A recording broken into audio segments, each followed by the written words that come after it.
बिल्वाष्टकम् त्रिदलं त्रिगुणाकारं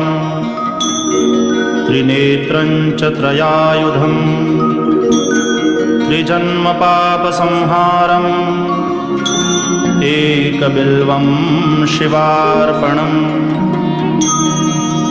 त्रिशाखैर्बिल्वपत्रैश्च ह्यच्छिद्रैः कोमलैः शुभैः शिवपूजां करिष्यामि ह्येकबिल्वं शिवार्पणम् अखण्डबिल्वपत्रेण पूजिते नन्दिकेश्वरे शुध्यन्ति सर्वपापेभ्यो ह्येकबिल्वं